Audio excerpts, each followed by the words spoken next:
जय बिहार साथियों। मैं धीरेन्द्र पांडे।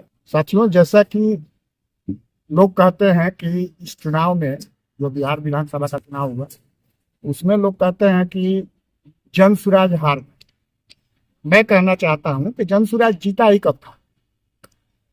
जीरो पर था, आज भी जीरो पर है। हम लोग तो आए तो एक चीज का पता चला कि यहाँ पे जो है अच्छे लोगों की आवश्यकता लोगों को नहीं है, अच्छे नेताओं की आवश्यकता यहाँ पे नहीं है। तो आप सभी ने देखा कि इस चुनाव में क्या क्या ताल पैतरे चले गए। नीतीश कुमार ने 10-10 हजार रुपये बांटे वगैरह, बहुत सारे ऐसे खेल किए गए।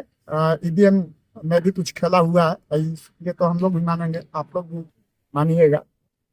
क्योंकि हमारे यही मतलब जान पहचान के जो हैं प्रशांत किशोर जी के जो आए हुए थे वो ऐसे पत्रकार हैं, उनके भाई साहब ने जो ये वोट दिया था जनसुराज को, तो उस बूथ पर एक भी वोट जनसुराज को नहीं मिला था। तो इससे तो ये साबित होता है, या बहुत सारे लोग आए दिन अपना कहीं ना कहीं से ढूंढ ढूंढ के ला रहे हैं कि यहाँ पे ऐसे हुआ, ये हुआ। तो ये तो हुआ है, ईवीएम के साथ भी खेल हुआ है, और प्लस पैसा भी बांटा गया, वो तो सामने है, क्योंकि चुनाव चल रहा था और उसी वक्त पैसे बांटे जा रहे थे। वो सारे गरीब लोग जिनको आपने 2 लाख रुपए का लालच दिया, 10,000 रुपए का पहला इंस्टॉलमेंट दिया, अब ये जनसुराज की जिम्मेवारी है कि हर उस व्यक्ति तक हम लोग पहुंचेंगे। जबकि ये तो संविधान संगत नहीं है और चुनाव आयोग इस पर रोक भी नहीं लगा। इसके वजह से जो भी हुआ वो देखने को मिल रहा है। लेकिन हम लोग टूटे नहीं है, हम लोगों की मनोबल जो है ना टूटे नहीं है, बल्कि हम लोग दुगने उत्साह से फिर से आएंगे और आने की तैयारी में हैं हम लोग। आप लोगों के पास ये खबर पहुंच गई होगी कि जनसुराज के लोग 15 तारीख से फिर से सड़क पर उतरने वाले हैं और हर पंचायत में, हर गांव में, हर वार्ड में जाएंगे। क्योंकि इलेक्शन के बाद नीतीश कुमार ने कहा था कि हम हर महिलाओं को 10-10 हजार रुपये हम देंगे। ठीक है, कुछ लोगों को दिया भी, क्योंकि दिया तो वो जीविका दीदी को, लेकिन फिर भी हम लोग मानते हैं कि हाँ उन्होंने दिया तो फॉर्म तो लगभग लोगों से भरवाया गया था ना। बहुत सारी महिलाएं जो हैं जो कि फॉर्म भर चुकी थी, उनसे भरवाया गया था, जिन्होंने वोट भी किया है।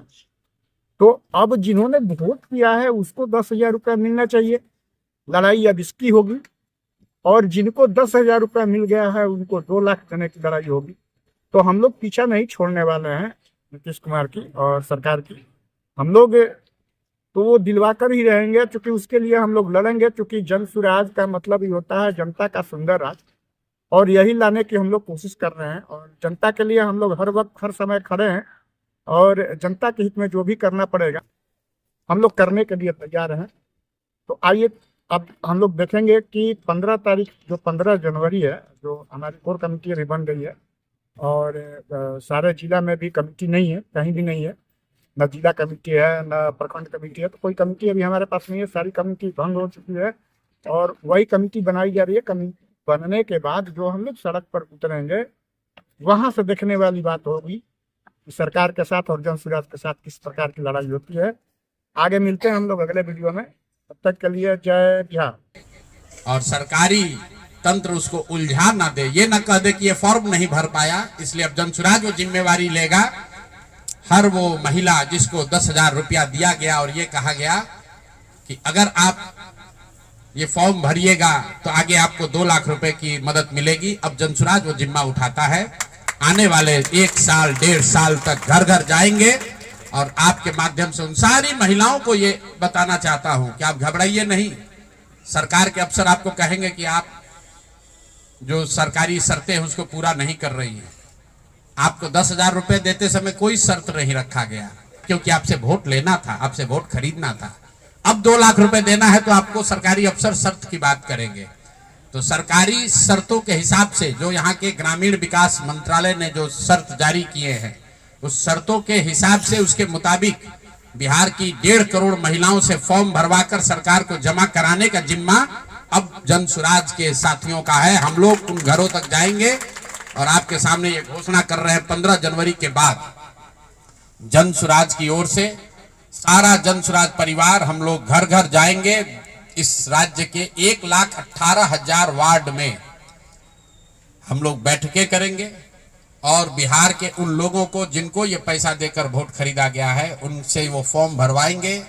सरकार की जो योजना की शर्तें हैं उसके हिसाब से वो कागज जमा कराएंगे ताकि उनको या तो 2 लाख रुपए मिले या फिर भविष्य के लिए उनको समझ में आ जाए कि कभी गलती से भी वोट बेचना नहीं है।